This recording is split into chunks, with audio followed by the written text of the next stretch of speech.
Seguimos aquí en la 91.5 Zoe Gospel Music y estamos felices, estamos contentos de estar justamente en este segmento de Hablemos de Historia, donde vamos a estar hablando de historia. Y sí, se llama Hablemos de Historia, ese es el tema. ¿Cómo anda, profesora Marcela Guerrero? Muy bien, buenas tardes, muy bien. ¿Y vos? Muy bien, gracias a Dios. hoy? Acá estamos dando consejos matrimoniales para preservar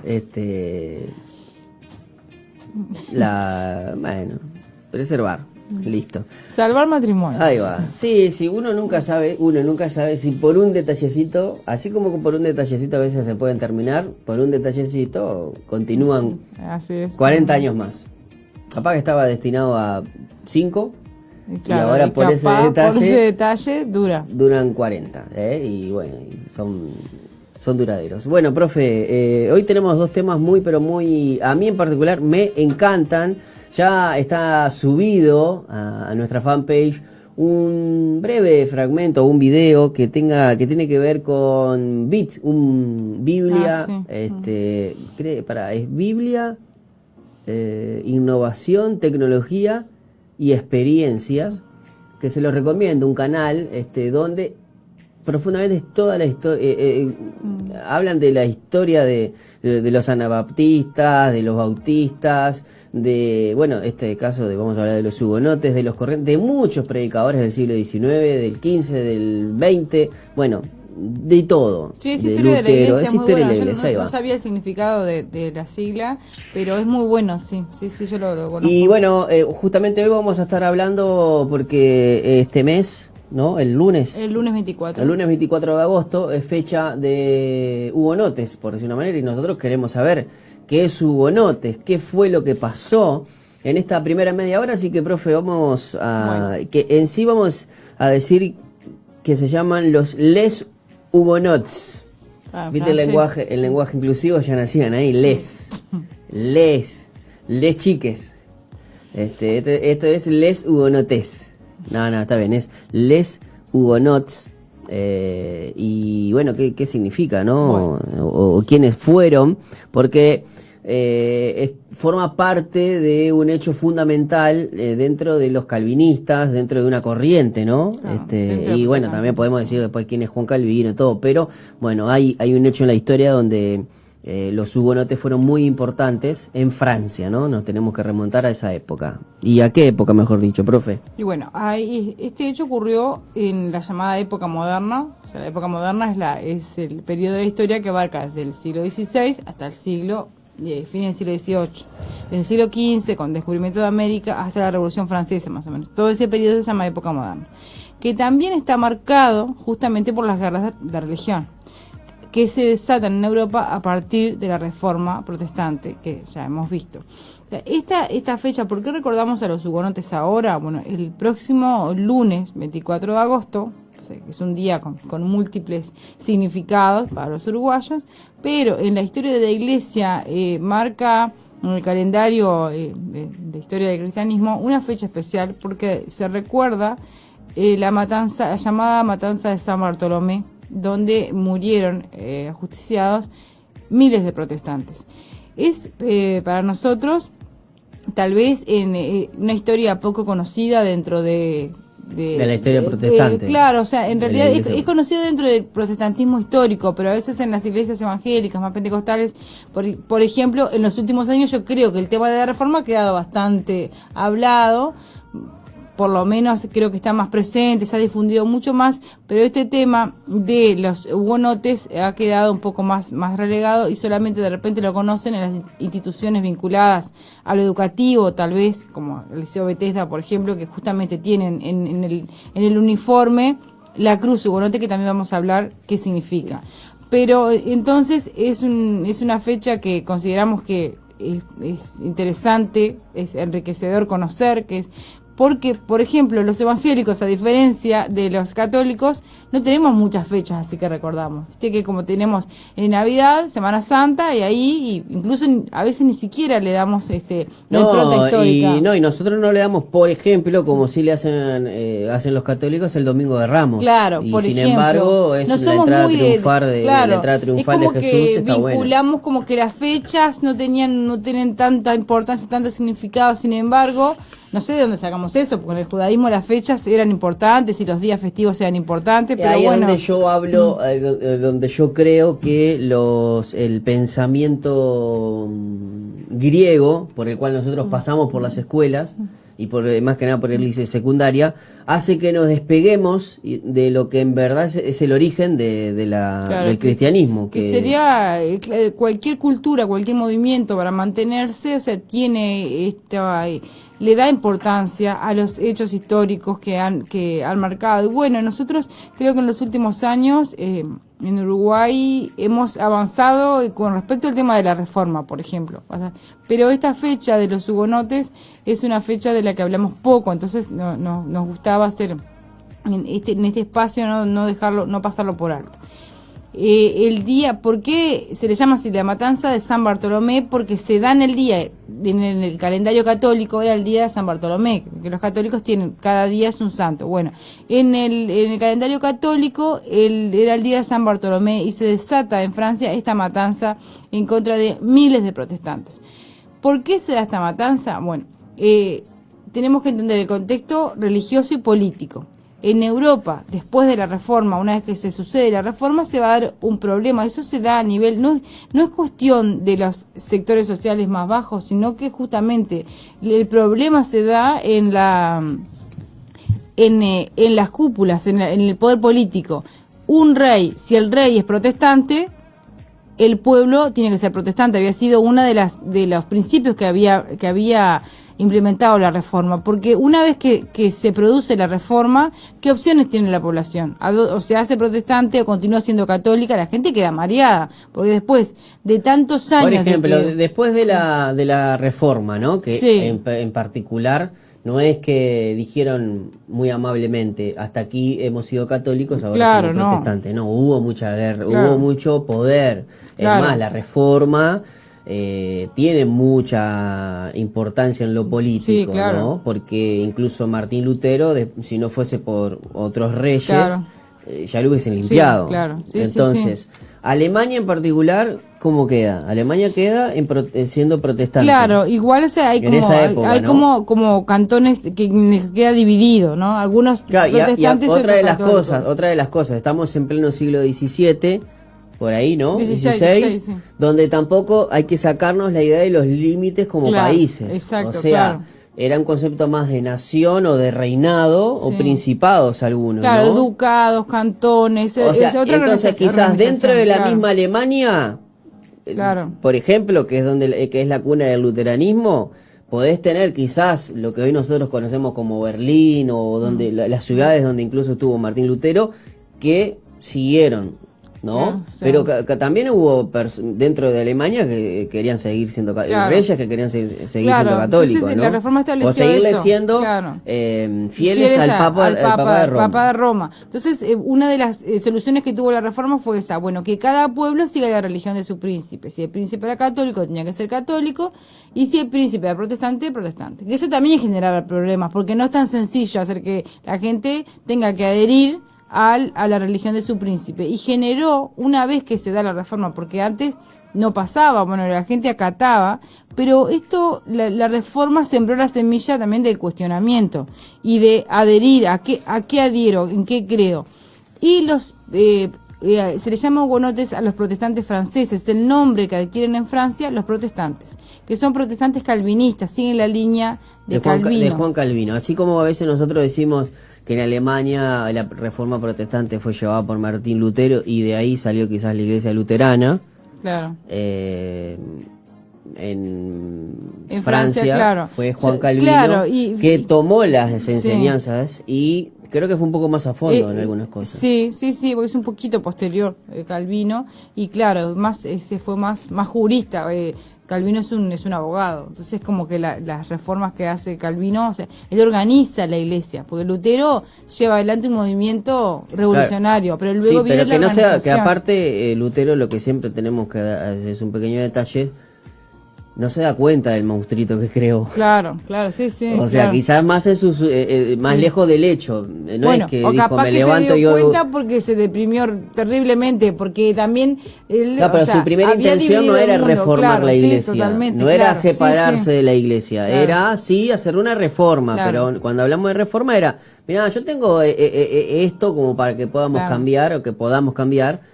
Y cuando se vio, dividió el mundo porque obviamente estamos hablando que la reforma protestante es un hecho que es un eslabón dentro de la historia universal y dentro de la historia de la humanidad.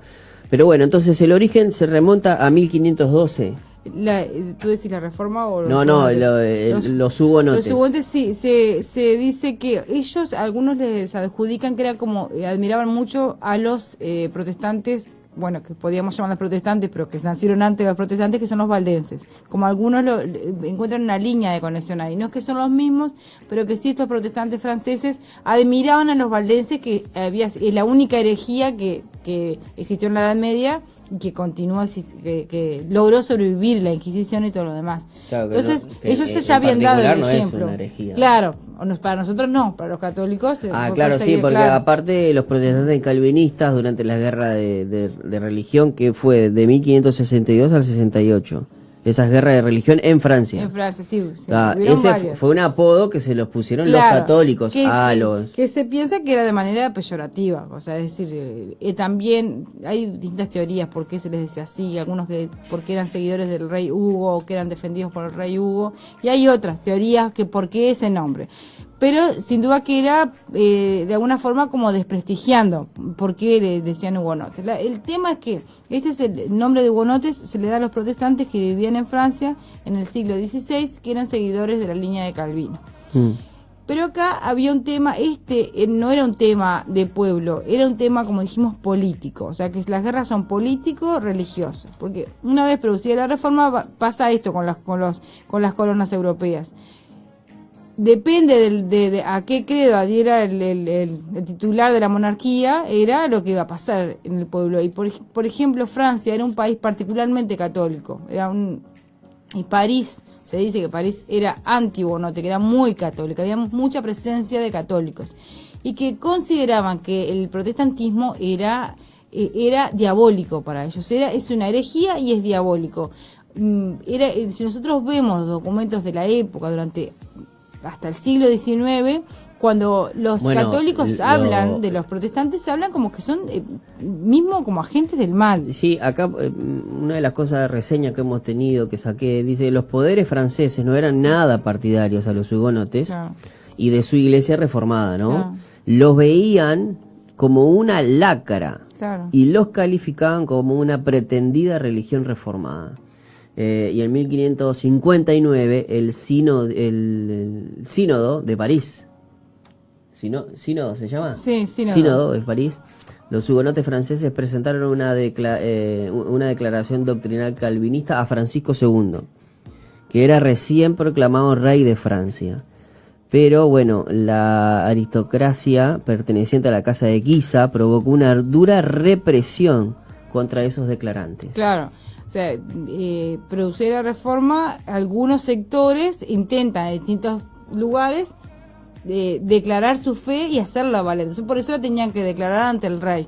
Y por ejemplo, en 1531 hicieron eso los luteranos, después distintas fechas, distintos grupos que tenían que elaborar un credo, porque cómo se presentaban ellos ante ese orden político vigente que tenía una justificación religiosa para decir que ellos no creían en eso que el monarca decía. Entonces tenían que presentar los puntos o el credo, digamos, en qué creían. Entonces ellos elaboraron un credo, digamos, tenían que tener bien claro, en esto creemos, ¿no? Y lo presentaban.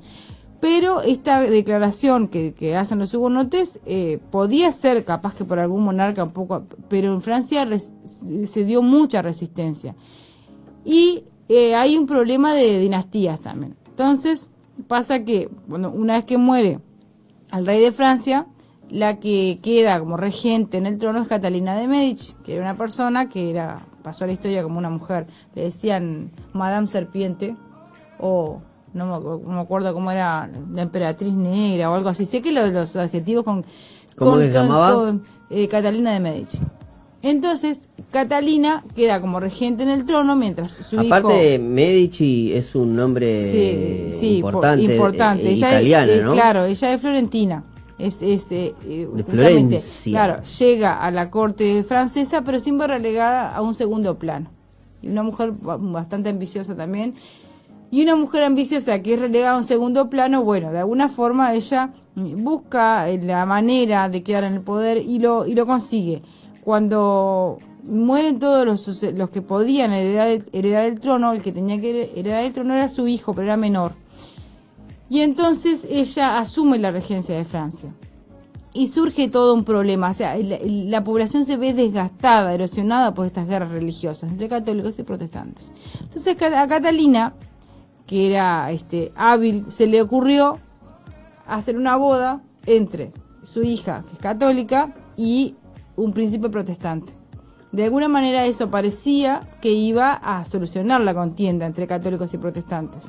Bien como de cuento de hadas, ¿no? Que hay una boda y bueno, y ahí se acaban todos los problemas. Se casa el príncipe de los protestantes con la hija de la reina católica y entonces se acaban los problemas, listo. Todo el mundo contento y está, protestantes y católicos. Pero no era tan fácil. Como en esa época, cuando había una boda real, venía todo el pueblo.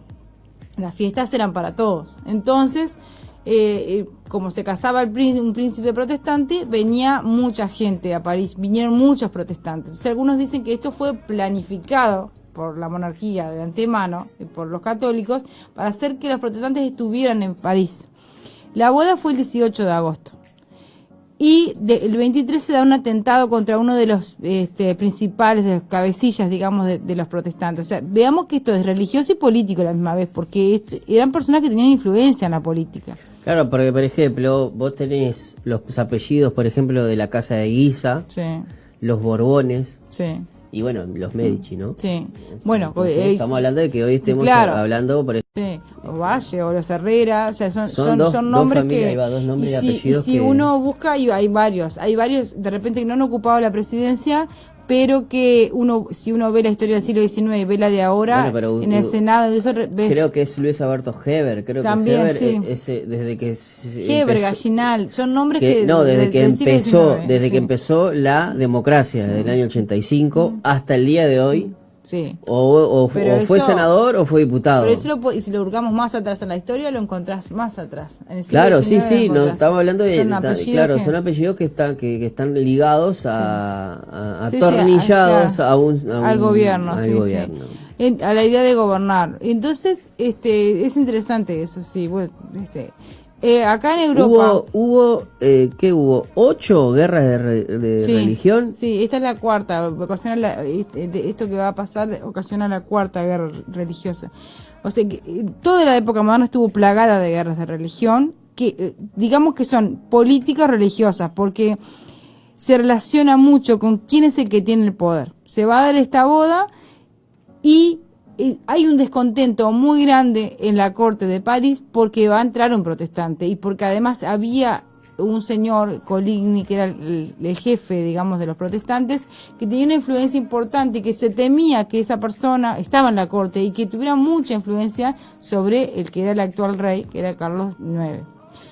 Entonces se produce un atentado contra el cabecilla de los protestantes y en la noche del 23 de agosto de 1572 Catalina de Medici se reúne con el rey y con personas importantes de la corte y se piensa que ahí se tramó, pero se sabe que se habían mandado cerrar las puertas de la ciudad, que se había mandado, que se les pidió a los burgueses que se defendieran y se ordenó la masacre de todo protestante que se encontrara.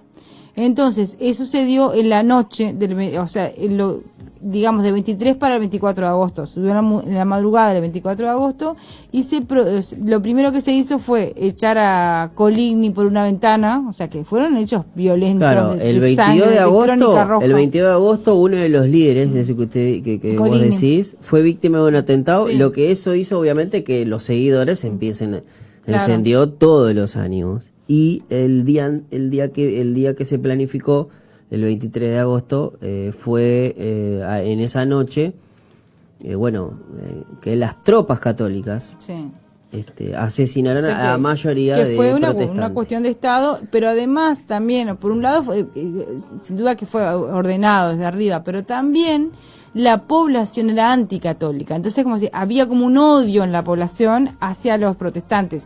Y encima, en esos días, a causa de la boda, ven que París queda inundada de protestantes. Entonces, si vos pones en la misma ciudad, bueno, es como cuando, no sé, Peñarol Nacional, las hinchadas. No, se lo explico de esta manera. ¿Usted vio las marchas estas anticuarentena en Argentina? Ah, sí. Bueno, cuando usted pone un móvil de C5N... Sí. Es tanto el odio que desde los medios de comunicación enardecen, que la gente va y la gente ya no sabe, ya ve un móvil de 5 y ves políticos que le dicen que a periodistas que son chorros, que son estos, que son los... Entonces, claro, la gente, cuando ya dejó de funcionar en modo individual para funcionar en masa, no hay, y ya está. Y ahí vos ves cómo se agreden a periodistas y una marcha.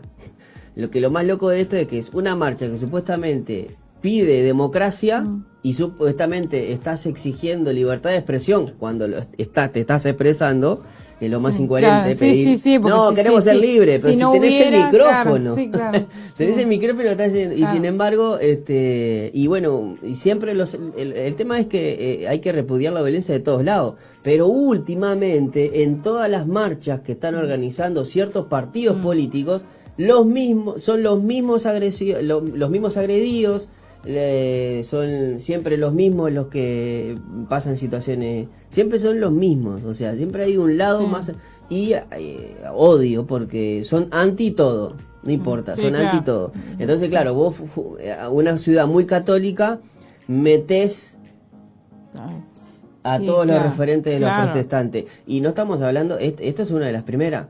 Una guerra mucho más sangrienta para mí es la del Ejército Verde, la de Irlanda. Sí, claro, Esa es mucho más, porque aparte es más cerca en el tiempo, y ahí estamos hablando de en un país donde la sociedad literalmente está partida. Sí, no, claro, las guerras religiosas continuaron. En Irlanda del Norte, ¿no? Esto fue una masacre y tiene fecha y tiene, o sea, pero sin duda que continuaron, o sea, esta es como una fecha emblemática que... Sí, yo tengo por acá que esta cuarta guerra de religión lo que hicieron después, que esto en julio, pero del año siguiente, de 1573.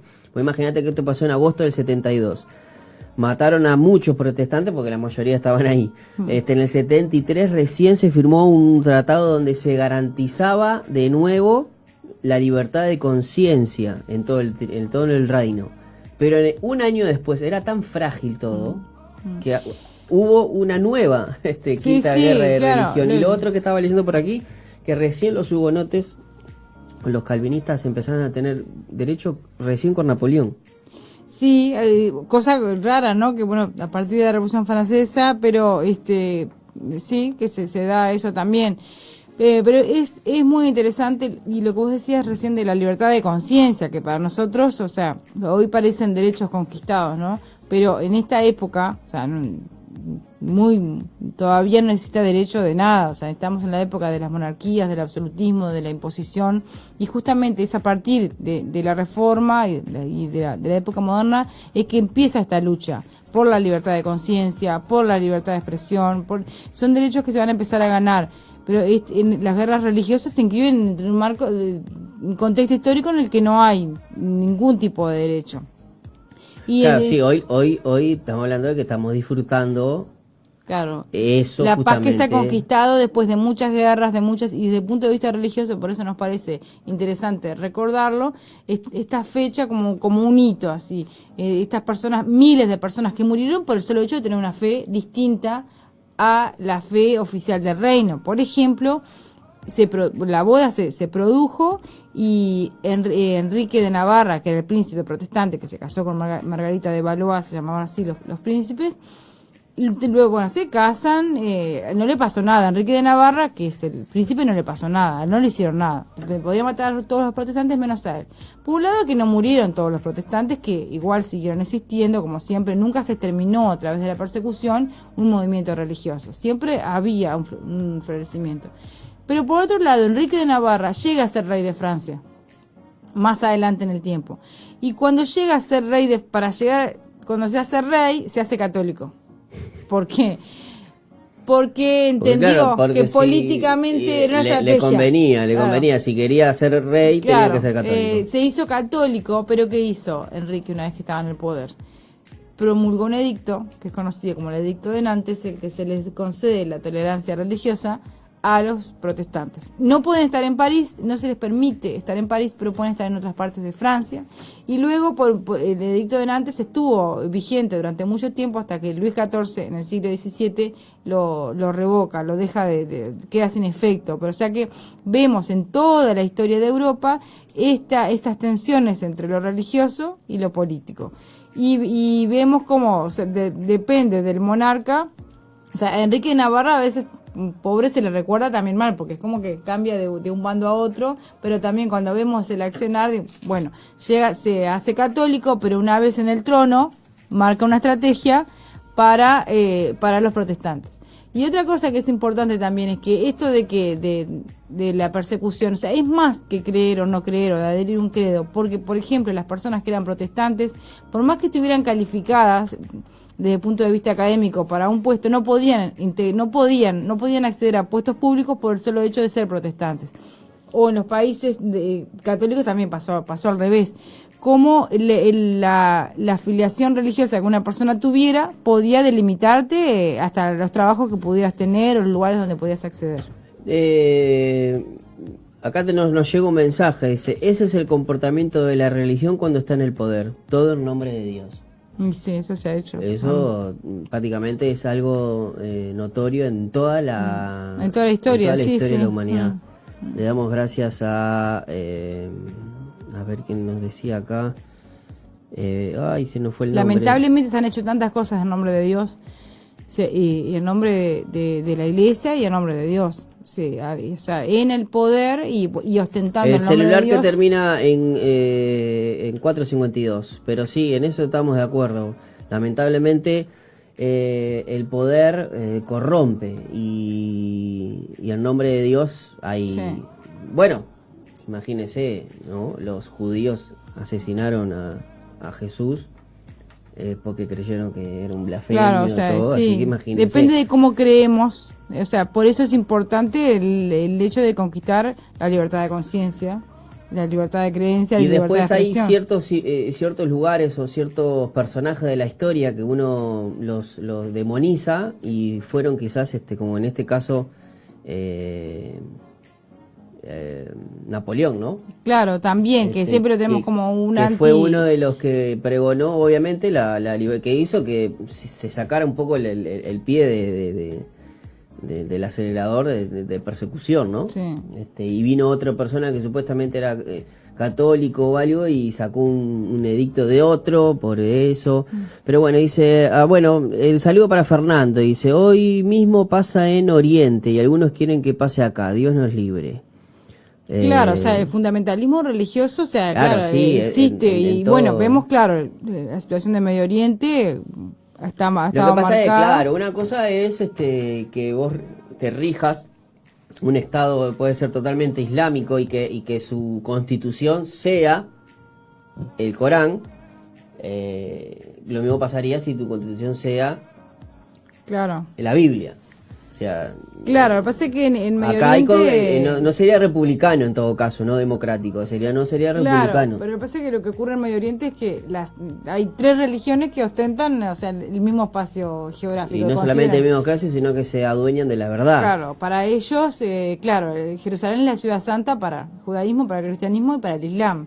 Y, por ejemplo, la ONU no permite que la capital política de Israel no puede estar en Jerusalén justamente por este tema. La capital política está en Tel Aviv, no está en Jerusalén, porque eso generaría, o sea, los judíos por un lado ostentan que ellos tienen el derecho a hace poquito no, muchos candidatos a Estados Unidos por ejemplo las embajadas más importantes no están justamente en Jerusalén de los países. Claro, no puede, pero claro. Pero hace 2 o 3 años Trump dijo, muchos, yo creo que me parece, había un video hablando de que Trump era muy vocal, lengua larga, diciendo cosas, pero sí hay algo que sí cumplió, mientras que Bush padre, Bush hijo, Obama, creo que hasta Ronald Reagan, o sea, todos los presidentes en sus discursos de campañas decían que ahí iban a apoyar a Israel y como muestra iban a poner a su embajada en Jerusalén. Y veías cómo en los discursos todos lo decían, pero ninguno lo cumplió. Ahora lo dijo Trump y lo hizo. Bueno, Trump es transgresor, es un personaje fuera de serie y en política. Y bueno, una de las cosas que quiero simplemente antes de irnos rapidito es que nos hables, profe, de la cruz hugonota. La cruz de hugonotes, que es preciosa, sí. Es para ponerse quizás un buzo, ojo, no, y bueno, también para hacerse un tatuaje, pero bueno, no, eso no. Eso no. Pero no, para mí me encantó cuando la descubrí hace tiempo, ¿no? Sí. Pero está muy buena incluso hasta la insignia y el significado. Es un símbolo importante. También lo que hablamos, que los protestantes, como no usamos muchos símbolos, o sea, también como no le damos importancia, a veces nos perdemos de un montón de cosas. Porque esa cruz hugonote, llamada cruz hugonote, tiene un significado bellísimo. Es una cruz, no se la podemos mostrar a la audiencia acá, pero la pueden buscar rápidamente, que es una especie de escudo y que tiene 8 puntas, y las 8 puntas simbolizan las 8 bienaventuranzas, y también tiene unas flores de lis que están como muy estilizadas, y que esas flores de lis, ¿sabes lo que están representando? Representan la Santísima Trinidad, por ejemplo. Y entonces vemos cómo en el símbolo, y ahí podríamos dar todo un programa, el significado de esa cruz como símbolo. Por eso algunas instituciones protestantes eligen esta cruz por la carga simbólica que tiene la cruz hugonote. Está cargada de historia y también cargada de contenido religioso, cristiano y bíblico. Acá dice la cruz, símbolo eminentemente cristiano, puesto que remite a la muerte propiciatoria de Jesús. Claro, es la cruz de Jesús, ¿no? Se refiere también a su victoria sobre la muerte y la impiedad, y es aquí una cruz patada, ¿no? Sin embargo, está abotonada en sus 8 extremos, haciendo referencia a las 8 bienaventuranzas del Sermón del Monte. Normas de vida para un cristiano sincero. Claro, te hace recordar, vos, si tenés la cruz, pasa las 8 puntas, son tus normas de vida. Ahí va, entre los brazos de la cruz estiladas flores de lis, las cuales sobre los escudos de Francia representan la Santísima Trinidad, recordada también por su disposición concéntrica, y bueno, entonces obviamente habla de los retazos de las espinas de Cristo y delimitan junto a los brazos de la cruz 4 corazones, ¿sí? Sí. La corona y el corazón son símbolos que remiten a los sufrimientos de Cristo y a la pasión de Cristo, claro. Y después como colgante, en uno hacia abajo, está la paloma, que es el símbolo del Espíritu Santo, ¿no? Qué belleza, ese símbolo de todo lo que hay. Claro, y bueno, según la tradición medieval francesa, habría transportado el Santo Crisma, no sé qué es esto, pero bueno, esta bombilla... sí, se le llama así al símbolo. Otra interpretación es de que los 4 corazones concéntricos señalan que es una evocación al amor del Padre. Algunos también la interpretan como una representación del Dios Padre, el Creador, en los rayos que se ven desde el centro hacia cada brazo. como un sol. Bueno, eso depende de cada uno de los... pero es muy rica. Y algunas fuentes dicen que plantean que habían sido creadas 3 años después de la revocación del edicto de Nantes por un orfebre de Nimes llamado Maistre. Y en 1938 la Iglesia Reformada de Francia procuró una evocación de este popular emblema y lo hizo su logotipo oficial. Claro, en Francia es muy famosa y acá, por lo menos debemos conocerla. Yo sé que la cruz, o sea, que el crucifijo es una cosa, pero el crucifijo, o sea, sin el Cristo muerto, yo sé que es un símbolo cristiano, pero la cruz de Hugonotes tiene muchísimo más que ver con nosotros como protestantes y me encanta. ¿Sabes que si vas al Liceo Bethesda cuando egresás, a todos los chiquilines regalan la cruz de Hugonotes? Mira. Si cursó en Bethesda desde pequeño, tiene la cruz de Hugonotes de oro. Si en cualquier momento de su trayecto educativo pasó por Bethesda, cuando egresan, consígame vas a tener que cursar. No, bueno, puede hacer algún cursillo. No tengo ese poder. Profe, nos vamos a ir a la pausa y enseguida regresamos ya en el último segmento, porque también algo muy importante es otro tema y tiene que ver con lo que va a pasar el 25 de agosto. Un saludo también, nos estaban dando su opinión acerca, obviamente, del tema de lo que conlleva cuando la religión asienta el poder, cuando hay no sé si la religión, pero cuando son los hombres, ¿no? Que en nombre de Dios lo hemos visto desde los papas hasta infinidad de cosas. Si vemos también las cruzadas, las cruzadas son un gran ejemplo que en nombre de Dios se hicieron atrocidades y lamentablemente queda como que lo hicieron en el nombre de Dios, pero en sí es el hombre el que lo hizo. Claro. Vamos a ir a una pausa y de repente de los hugonotes en Francia venimos aquí a la República Oriental del Uruguay, porque el martes 25 de agosto hay fecha de la declaratoria de la independencia de 1825.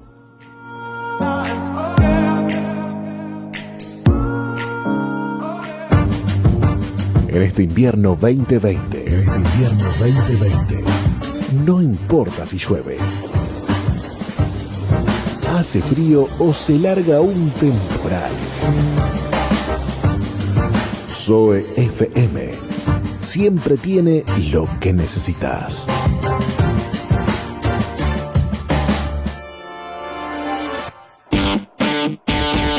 No podrás estar sin nuestra compañía. Una radio sin límites. Conexión total. Zoe Gospel Music.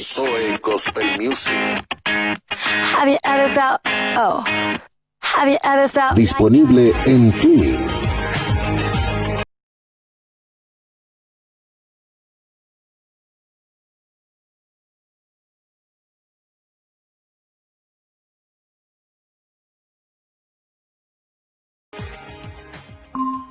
La base de datos de virus ha sido actualizada. Zoe FM 91.5 y CBC La Voz presentan El Antivirus con Fabio Criales.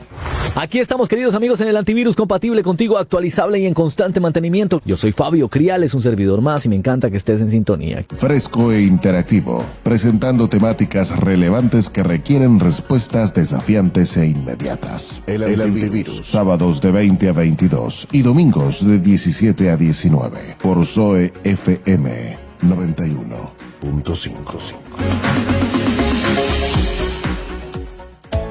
No importa el idioma que se habla la noticia, Reporte Zoe la trae al instante y en tu idioma. De lunes a viernes de 13 a 14, hora Uruguay. Reporte Zoe. Noticia al día, información en tu idioma, por la 91.5 FM.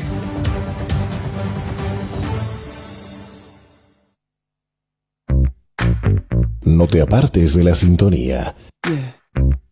Sigue con Zoe FM. Aliento de vida en la radio.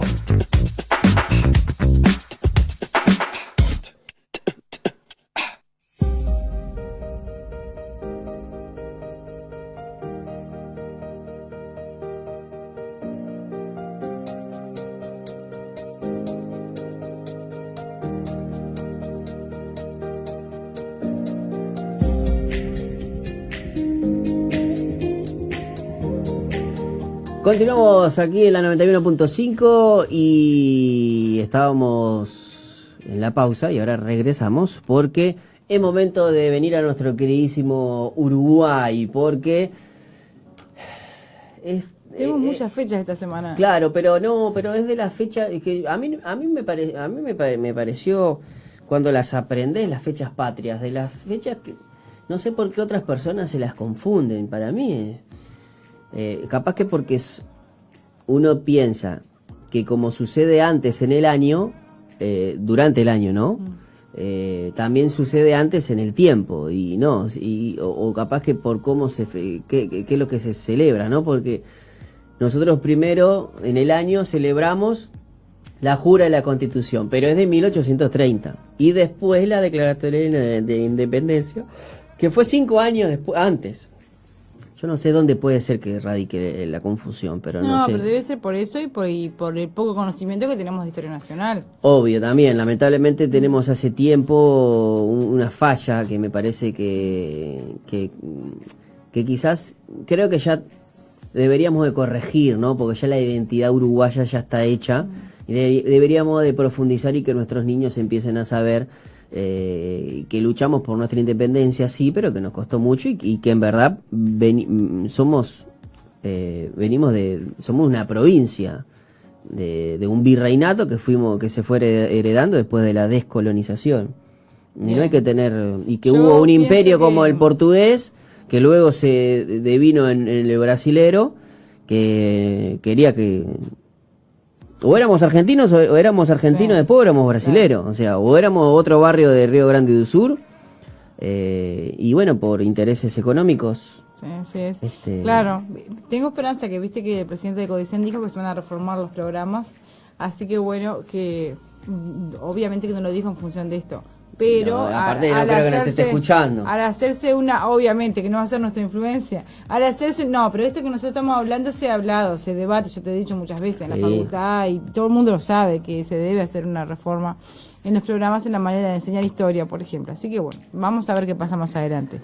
Pero sí, sin duda que es una fecha igualmente controversial, polémica, sobre qué es lo que celebramos. O sea, cuando uno dice Declaratoria de la Independencia, ya con el nombre te impresiona. Decís, 25 de agosto, Declaratoria de Independencia, muchos pueden tener la idea de que ese día se crea el Uruguay. Sin embargo, bueno, hay una diferencia, por un lado, para empezar, que es muy distinto declararlo que lograrlo. O sea, no, y que tiene un proceso, ¿no? Claro. Digo, nosotros tenemos que dejar de pensar que las cosas son tipo microondas, y que hoy en día hay celular, ¿no? Y las reuniones se pueden hacer por Zoom. Pero en ese tiempo, y hoy, por ejemplo, agarras un Word, tipeas una constitución de 400 artículos y listo. No, ¿qué te puede llevar? 2 semanas. Claro, bueno, pero hay que tener apoyos políticos para hacer eso. Claro, no, ya sé, a lo que voy es que hacer política, pero en ese tiempo las cosas duraban años.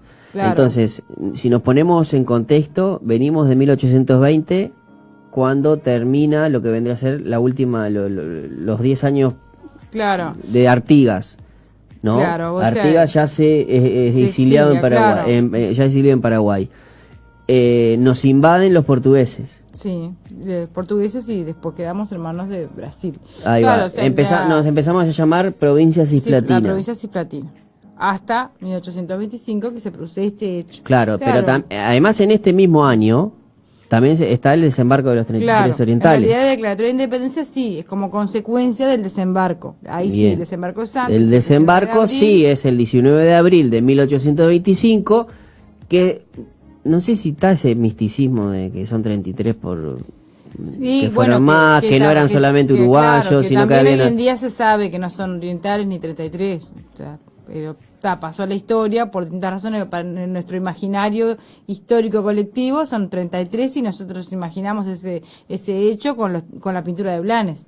Claro. Es lo que eran 33 por los masones. Sí, claro, la época que surge esta idea de los 33, claro, es la época de la influencia de la masonería. Entonces hay muchos nombres en la historia que que se referencian con nombres masónicos. Pero eso es como, bueno, y así en esa construcción de nación y de relato histórico quedó así. Y nosotros los uruguayos en general recordamos más en imágenes, pero la idea que tenemos de Artigas es el Artigas de Blanes, y la idea que tenemos del desembarco del 33 es la pintura de Blanes, que Blanes se documentó para hacer eso, pero sabemos que no fueron ni 33 ni fueron orientales, que la mayoría no eran ni orientales, porque tampoco existía la orientalidad como nosotros la entendemos hoy en día. Claro, no, bueno, entonces el 25, entonces éramos provincia cisplatina. La provincia cisplatina. Bien, estamos en Claro, eso habíamos hablado en la Juria de la Constitución, cuando habíamos hablado de ello, sí, que si bien había justamente en medio de las tradiciones artigas, sí, y bueno, que vengan los portugueses, ya eso los que hicieron eso se dieron cuenta que no era muy favorable, claro, que habían metido la pata, y ahora estaban buscando justamente el apoyo desde Argentina o desde las provincias unidas del Río de la Plata para volver. Entonces sucede el desembarco de los 33 orientales como un hecho y como un hito que hace simbólicamente el inicio también de ese pasaje, ¿no? Claro, que es la segunda etapa revolucionaria. Porque nosotros antes habíamos visto la primera etapa, que va del 11 al 20 con Artigas, pero una vez que la provincia queda en manos de portugueses, y que se produce este descontento, porque, o sea, los que no estuvieron de acuerdo con la invasión portuguesa se tuvieron que exiliar, que fue lo que pasó con La Valleja, por ejemplo. Estaban en Buenos Aires y desde allí se preparó la insurrección para venir y liberar el territorio de los brasileños.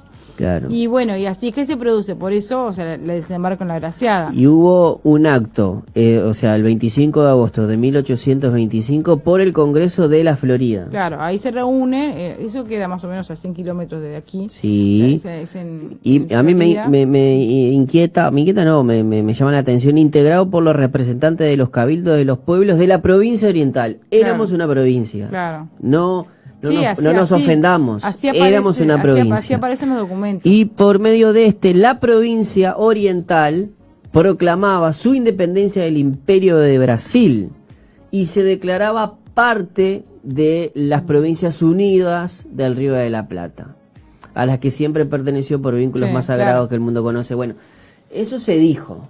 Ahora había, del dicho al hecho, hay un gran... Ese día en la Florida se declararon esas tres leyes.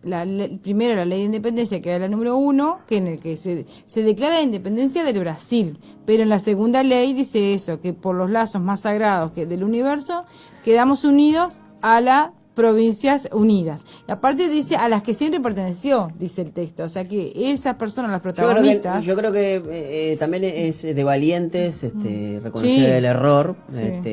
Y bueno, o sea que hubo ley de independencia, ley de unión y ley de pabellón. Porque obviamente se estableció como pabellón de la provincia oriental la tricolor celeste, blanca y punzo se llama. Sí. O sea, no es rojo. Ojo. Hasta que después se tuviera hasta que las Provincias Unidas después se la hasta tuvieran tanto su propio las pabellón. provincias aceptaran la incorporación a la provincia oriental, momento de el cual se utilizaría la bandera de las Provincias Unidas. Claro, ahí quedaríamos bajo la bandera de las Provincias Unidas, o sea que ahí otro hubiera sido nuestro destino. Y mirá, la asamblea del 25 de agosto de 1825 tuvo como presidenta el presbítero Juan Francisco Larrobla. Sí, claro. Sí, pero sí, es católico, es católico. Sí. O sea, ahí todavía estamos bajo una influencia importante del catolicismo, por supuesto. Habría algún protestante, que incluso en los constituyentes, ¿te acordás que vimos otra vez que hubieron protestantes? Pero sí, son católicos. Y bueno, la importancia entonces de la independencia, pero también el alcance limitado que tiene la independencia esa, que no es que ahí se crea el país ni el Estado, sino que se declara la independencia y es como vos decís, valiente, porque es un hecho de rebeldía contra la imposición portuguesa y brasileña. O sea, es decir, no queremos decir la voluntad de esa asamblea de no querer pertenecer a Portugal y a Brasil, que era un imperio, había que enfrentarse.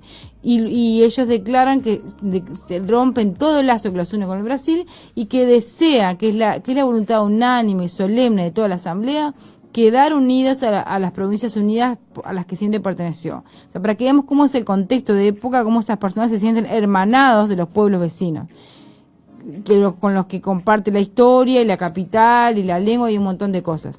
Y luego se produce la guerra.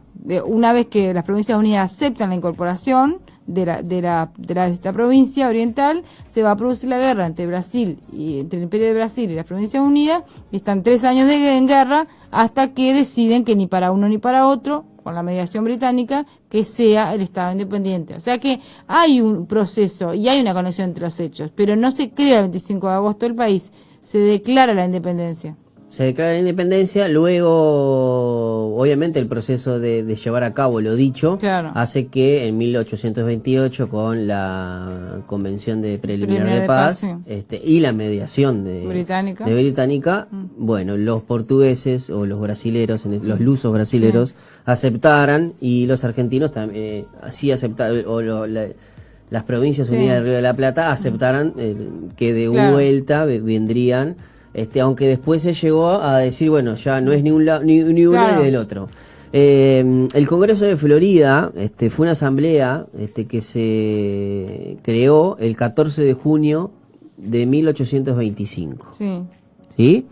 Entre las cuales, por ejemplo, se decía que era el primer Congreso Patrio. ¿Sí? Sí. Es se podría decir como lo primero, ¿no? La Valleja, en ese caso, convocó a estos pueblos para que se decidiera quizás un gobierno provisional. Bajo la presidencia de Manuel Calleros comenzó a actuar el 14 de junio, y acá tenemos unos cuantos, los nombres de estos miembros. ¿Quiénes fueron? Juan Francisco de la Robla, que es el presidente, diputado por el departamento de Guadalupe. Bueno, sí. ¿Teníamos departamento de Guadalupe? Bueno, para nosotros hoy en día no. Bueno, Luis Eduardo Pérez, vicepresidente, diputado por el departamento de San José. Juan José Vázquez, diputado por el departamento de San Salvador. Sí, en realidad llaman departamentos lo que serían como pueblos. Claro. Bueno, Juan Manuel Calleros, Nuestra Señora de los Remedios. ¿Dónde vivís? Ahí, en Nuestra Señora de los Remedios. Joaquín Suárez, diputado por el departamento de Florida. Juan de León, diputado por el departamento de San Pedro. Carlos Anaya, que queda acá cerca de... ¿Viste? Vos decías, ¿quién es Juan Carlos Anaya? Ahí está. Diputado por el departamento de Maldonado. Simón del Pino, diputado por el departamento de San Juan Bautista. Santiago Sierra, mirá, Nico.